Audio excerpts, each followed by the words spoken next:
Jai Hind friends, welcome to Step 4 Special. Today in this video we will discuss Part 2 DED IDMR Paper 8 Unit 4.1 4.3 Management and Intervention of Epilepsy। आइए इसके बारे में जानते हैं कि किस प्रकार से एपिलेप्सी से प्रभावित बच्चे का प्रबंधन और हस्तक्षेपण किया जा सकता है। आइए अब जानते हैं दौरे के बाद का प्रबंधन कि अगर किसी को एपिलेप्सी का जो दौरा है वो हो जाता है और उसके बाद का प्रबंधन किस प्रकार से करना चाहिए। दौरे के समय रोगी को चोट लगी हो, बार बार दौरा आ रहे हों, रोगी काफ़ी देर तक अचेत रहे, उसे सांस लेने में तकलीफ़ हो या फिर पहली बार दौरा आया हो तो चिकित्सक के पास ले जाना चाहिए। अब यहाँ पर बताया गया कि अगर इस प्रकार की समस्या व्यक्ति के साथ पहली बार हो रही है या फिर उसको कोई चोट लग जाती है, सांस लेने में तकलीफ़ हो रही है, तो व्यक्ति को डॉक्टर के पास ले जाना चाहिए और उसके पास ट्रीटमेंट कराना चाहिए।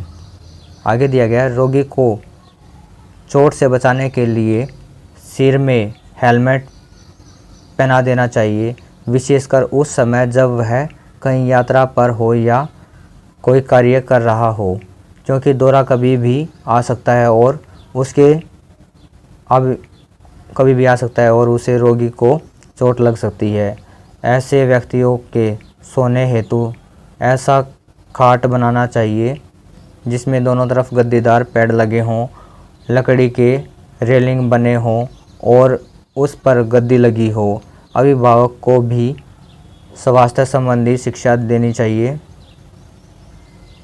ऐसे बच्चे को न तो अपेक्षित करे और न ही अधिक सहायता देना चाहिए। रोगी की सकारात्मक इच्छा एवं प्रयत्न को बढ़ावा देने हेतु विशेष प्रशिक्षक से मदद लेनी चाहिए। अब यहाँ पर बताया गया कि अगर किसी को दौरा आ जाता है या फिर दौरा आने की समस्या होती है तो उसको कहीं पर भी जाने से पहले हेलमेट या फिर जो सुरक्षा के ध्यान से सिर पर कोई कपड़ा वगैरह बांध देना चाहिए ताकि उसको कोई चोट ना लगे, क्योंकि जो दौरा आने की समस्या होती है वह किसी भी समय हो सकती है। और उसके सोने के लिए जो बिस्तर होता है उसको विशेष रूप से तैयार करना चाहिए। उसके दोनों तरफ जो गद्देदार पैड हैं वे लगे होने चाहिए, उसकी जो रेलिंग है वह लगी होनी चाहिए ताकि वह दौरे की सिचुएशन में नीचे ना गिरे। और जो अभिभावक हैं उनको दौरे से संबंधित शिक्षा, उसको नॉलेज होनी चाहिए कि किसी को दौरा आ गया है तो उस सिचुएशन में क्या करना चाहिए।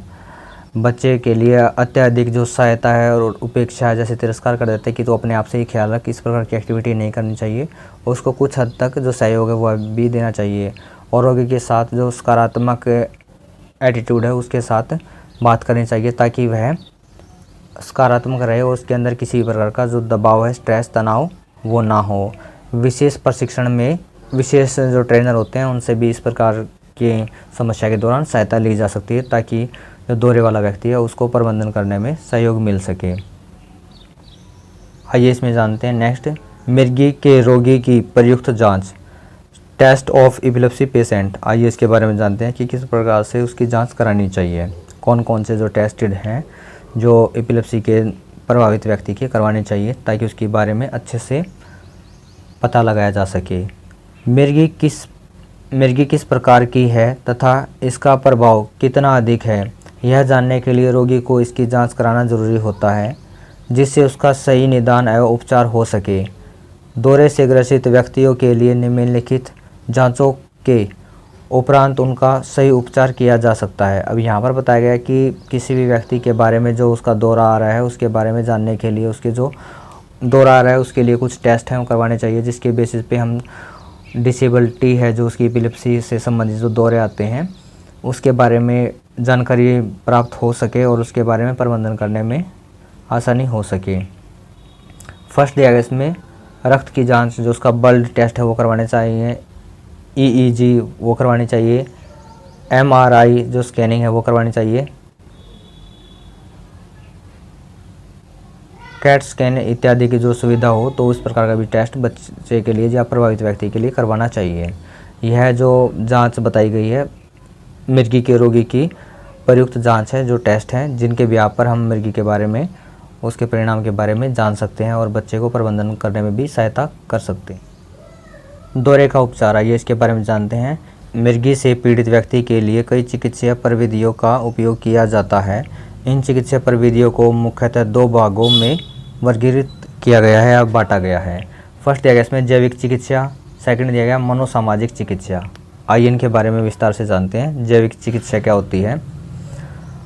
मिर्गी के उपचार के लिए मुख्य रूप से दो प्रकार की जैविक चिकित्सा प्रविधियों का उपयोग किया जाता है, जिनका वर्णन इस प्रकार से है। अब यहाँ पर बताया गया कि जो जैविक की जो चिकित्सा होती है, इसके अंदर दो प्रकार की जो ट्रीटमेंट है वह बच्चे को या प्रभावित व्यक्ति को प्रोवाइड किए जाते हैं। आइए उनके बारे में जानते हैं।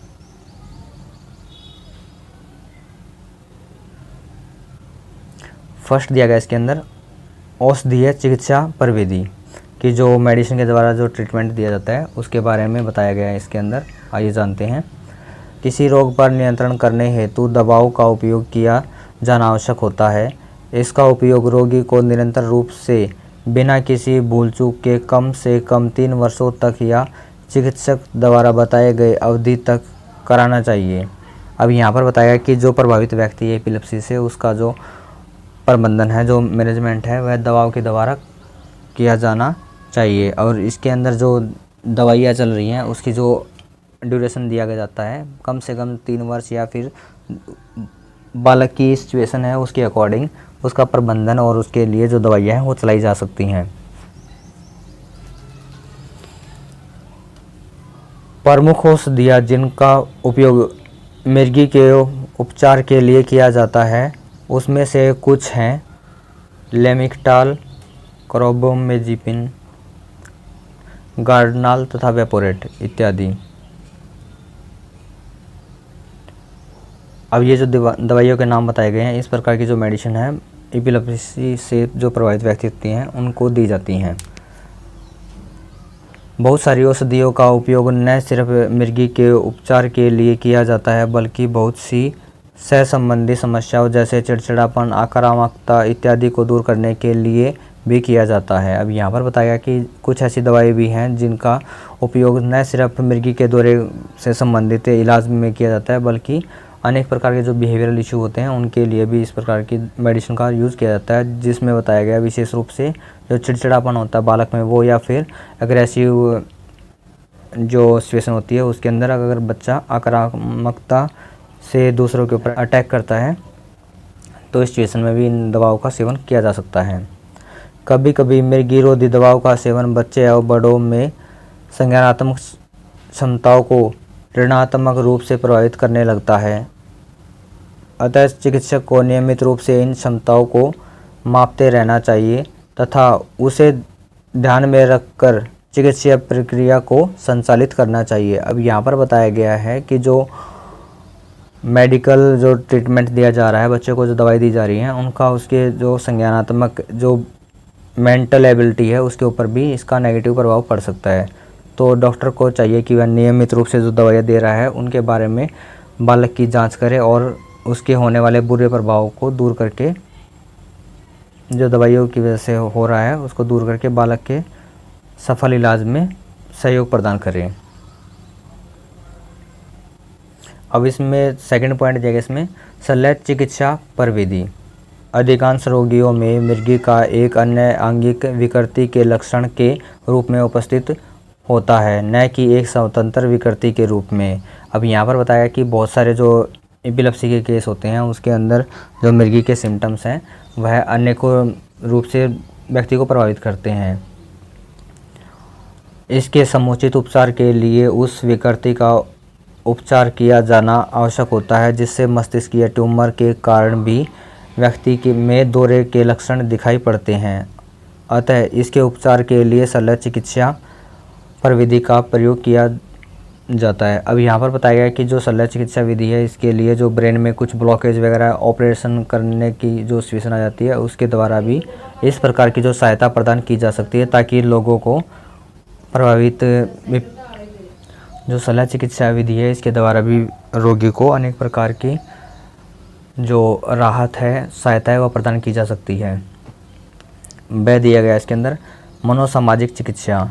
मिर्गी के उपचार में मनोसामाजिक चिकित्सा प्रविधि के रूप में मनोचिकित्सा, परिवार परामर्श, समूह चिकित्सा, सामाजिक प्रोत्साहन तथा व्यवहार परिमार्जन प्रविधि का उपयोग किया जाता है, जिसका विशेष वर्णन इस प्रकार से है। अब यहाँ पर बताया कि जो साइकोलॉजिकल जो ट्रीटमेंट होता है, मनोचिकित्सा जो चिकित्सा विधि है, इसके द्वारा भी मिर्गी के प्रभावित मरीज का इलाज किया जाता है, जिसमें परिवार की काउंसलिंग की जाती है। समूह चिकित्सा में जो सामाजिक जो प्रोत्साहन है उसके बारे में, जो व्यवहार परिमार्जन है उससे संबंधित प्रविधियों पर चर्चा की जाती है, ताकि रोगी को उसका लाभ प्रदान किया जा सके।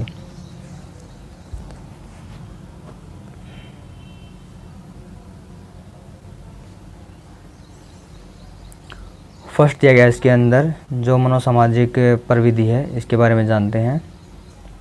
सामाजिक प्रोत्साहन, यह एक सामाजिक पुरस्कार है जिसका उपयोग मिर्गी से ग्रसित व्यक्तियों के पुनर्वास के लिए किया जाता है, ताकि समाज में इनकी पूर्ण भागीदारी हो एवं ये कहीं से अलग न पड़ सकें। मैक्स 1880, हिस्टर एवं फेडरमैन ने 1881 तथा स्मिथ ने 1882 में अपने अध्ययनों में पाया कि ऐसे व्यक्तियों में सामान्यतः सामाजिक अलगाव देखा गया है। यह भी देखा गया है कि इनके आत्मविश्वास भी कमज़ोर होते हैं। ऐसे रोगियों के आत्मविश्वास को बढ़ाने तथा सामाजिक अलगाव को कम करने में सामाजिक प्रोत्साहन अहम भूमिका अदा करता है। अब यहाँ पर बताया कि जो सामाजिक प्रोत्साहन है वह किसी भी व्यक्ति के लिए बहुत ज़रूरी होता है, और कुछ जो स्पेशलिस्ट हुए हैं जिन्होंने समय समय पर एक रिसर्च की है, जिसमें देखा गया है कि जो एपिलेप्सी से प्रभावित व्यक्ति होते हैं उनके अंदर जो कॉन्फिडेंस लेवल है वो कम हो जाता है, और इस प्रकार की समस्या को दूर करने के लिए जो समाज में लोग हैं उनको अवेयर करने के साथ साथ उनको पुरस्कार के साथ सम्मानित किया गया है, और उनको जो एपिलेप्सी है उसके सिम्टम के बारे में प्रभावित व्यक्ति को सहयोग प्रदान करने के लिए मोटिवेट किया जाता है। सेकंड पॉइंट जानते हैं इसका, व्यवहार परिमार्जन। अध्ययनों में पाया गया है कि मिर्गी के बहुत से ऐसे मनोवैज्ञानिक कारक हैं जो व्यक्ति में दौरे को उत्पन्न करने में मदद करते हैं, जैसे चिंता, पूर्णता, संघर्ष, तनाव इत्यादि। कुछ व्यक्ति जब इन कारकों से गिरते जाते हैं तो उनमें दौरा आने लगते हैं। इसी प्रकार कुछ व्यक्तियों में जो दौरे पड़ते हैं वास्तविक न होकर क्षम होते हैं।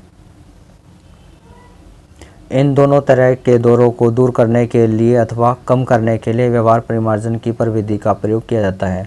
अब यहाँ पर बताया कि जो बिहेवियरल इशू हैं उनकी वजह से व्यक्तियों में दौरा पड़ने की समस्या वह होती है, जिसके अंदर व्यक्ति को मुख्य रूप से जो स्ट्रेस, तनाव, दबाव होता है, किसी प्रकार की जो टेंशन होती है, जिसकी वजह से ब्रेन एक्टिविटीज़ डिसफंक्शन हो जाती हैं और व्यक्ति को दौरे की जो समस्या है वो स्टार्ट होने लग जाती है। तो इस प्रकार की विधि को दूर करने के लिए जो बिहेवियरल इशू हैं उस पर काम किया जाता है और लोगों को व्यवहार परिमार्जन के द्वारा सहायता प्रदान की जाती है।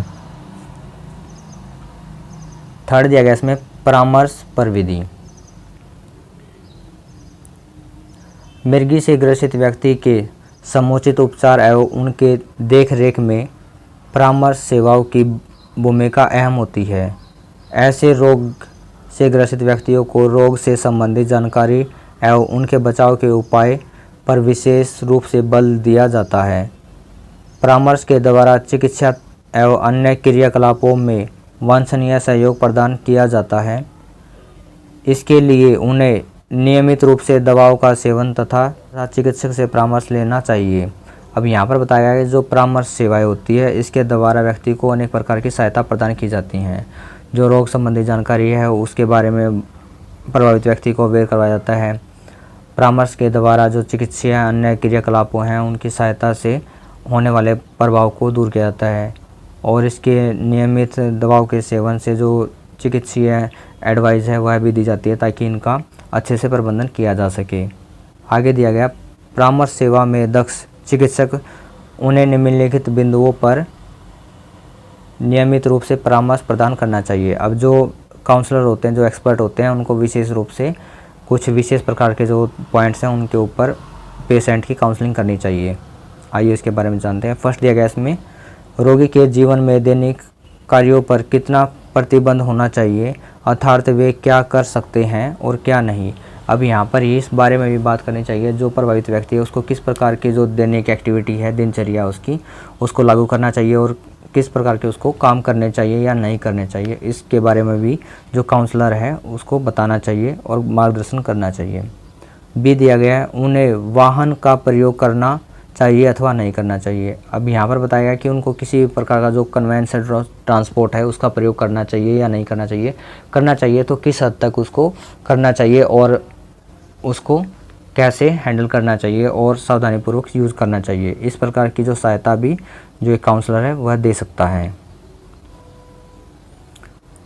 सी दिया गया है, उन्हें किस तरह के व्यवसाय करने चाहिए तथा कार्य के दौरान किन किन बातों का विशेष ध्यान रखना चाहिए। अब यहाँ पर बताया गया कि जो केस है जिसके साथ एपिलेप्सी की समस्या हो रही है उसको किस प्रकार के जो जॉब हैं वो करने चाहिए और उसको किन किन बातों का काम के दौरान ध्यान रखना चाहिए ताकि उसका होने वाला जो बुरा प्रभाव है एपिलेप्सी के उसको कम किया जा सके और व्यक्ति को लाभ प्राप्त या प्रदान किया जा सके। डी ऑप्शन दिया गया, रोगी के ठीक होने की संभावना तथा उसकी मात्रा क्या है। अब इसके बारे में बता देना चाहिए कि लोग जो एपिलेप्सी का जो केस है उसको किस प्रकार से इसके बारे में जो होने वाले प्रभाव है या फिर जो उसकी समस्या है कब तक ठीक हो जाएगी और उसकी कितनी मात्रा है जो ठीक हो चुकी है और कितना उसको रिकवरी हो चुका है। ई दिया गया, रोगी को विवाह करना चाहिए अथवा नहीं तथा विवाह के उपरांत किन किन बातों का ध्यान रखना चाहिए। अब रोगी को जो विवाह से संबंधित जो समस्या होती है उसके बारे में भी उसकी काउंसलिंग करनी चाहिए ताकि इस प्रकार की जो समस्या के बारे में जो एपिलेप्सी का जो केस है उसको अनेकों प्रकार की जो दिमाग में बातें आती हैं ताकि उसको अनेक प्रकार से संबंधित सवालों का सलूशन दिया जा सके। यह भी एक काउंसलर को करना चाहिए। अब इसका जो नेक्स्ट ऑप्शन दिया गया उसमें बताया गया, रोगी शिक्षा ग्रहण कर सकता है या नहीं तथा उसे स्कूल भेजा जाए या नहीं। अब यहाँ पर बताया गया कि जो काउंसलर उसको बताना चाहिए कि जो पेशेंट अगर बच्चा है तो उसको किस प्रकार से स्कूल में भेजकर उसकी जो शिक्षा है उसको कंटिन्यू कर सकते हैं और उसके लिए एक एजुकेशन का प्लान भी तैयार किया जा सकता है। जी बताया गया है, रोगी को कितने समय तक औषधि का उपयोग करना होगा तथा औषधि सेवन के दौरान किन किन बातों का ध्यान रखना चाहिए इत्यादि। अब यहाँ पर बताया गया कि जो ट्रीटमेंट है वो कितने समय तक चलेगा और उसको किस प्रकार का जो ट्रीटमेंट है वो लेना चाहिए और किन किन बातों का उसको ध्यान रखना चाहिए। ये सब यहाँ पर इसके जो काउंसलिंग सेशन है उसके दौरान काउंसलर को रोगी के साथ विशेष रूप से ध्यान देने योग्य जो बातें हैं इनको डिस्कस करना चाहिए और व्यक्ति के संपूर्ण डाउट्स को दूर करने का प्रयास करना चाहिए। आइए अब जानते हैं इसका शैक्षिक प्रबंधन, एजुकेशनल मैनेजमेंट। जन कानून 94/142 के अनुसार मिर्गी अथवा दौरे से ग्रसित विद्यार्थियों विशेष शिक्षा के योग्य पाए जाते हैं तथा उनकी आवश्यकता के अनुसार व्यक्तिगत शिक्षण कार्यक्रम भी तैयार किए जा सकते हैं। दौरे बच्चे की शैक्षिक योग्यता को प्रभावित कर सकते हैं। यदि पढ़ाई के समय दौरा पड़ता है तो बच्चे का शिक्षण कार्य भी प्रभावित होता है। ऐसे में शिक्षक को बच्चे पर विशेष ध्यान देना चाहिए।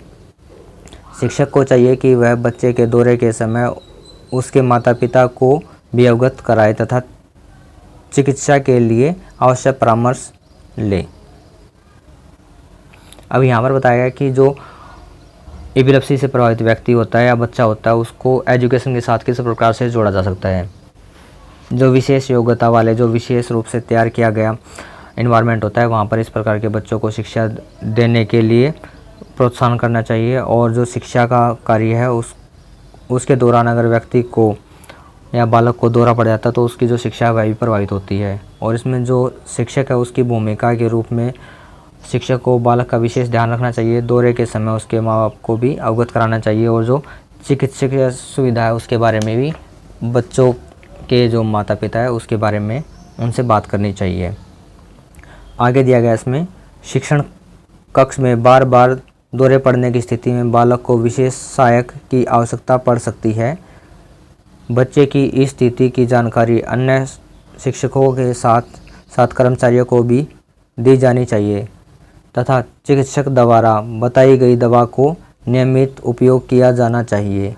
अतः ऐसे बच्चों का संपूर्ण देखरेख शिक्षक चिकित्सक एवं अभिभावक के आपसी समन्वय से किया जाना आवश्यक होता है, जिससे प्रत्येक स्तर पर बच्चे का प्रबंधन किया जा सके। अब यहाँ पर बताया गया कि जो बच्चे के साथ जो समस्या हो रही है उसके बारे में जो स्कूल का स्टाफ है उसको सभी को इसके बारे में जानकारी होनी चाहिए, ताकि स्कूल में अगर इस प्रकार की समस्या बच्चे के साथ होती है तो उसका अच्छे से ध्यान दिया जा सके। अगर बच्चे के साथ बार बार इस प्रकार की समस्या कक्ष में हो रही है तो वहाँ पर भी बच्चे का विशेष ध्यान रखना चाहिए और अभिभावकों के साथ और चिकित्सक के साथ मिलकर बच्चे का जो प्रबंधन है वो करना चाहिए और बच्चे के होने वाले मिर्गी के दुष्प्रभाव को कम करते हुए उसके प्रत्येक स्तर को प्रबंधन के साथ जोड़कर उसका विकास करने में सहयोग करना चाहिए। ये यहाँ पर एजुकेशनल जो मैनेजमेंट है ये बताया गया है, जो एपिलेप्सी से प्रभावित व्यक्ति होता है या बालक होता है उसके लिए।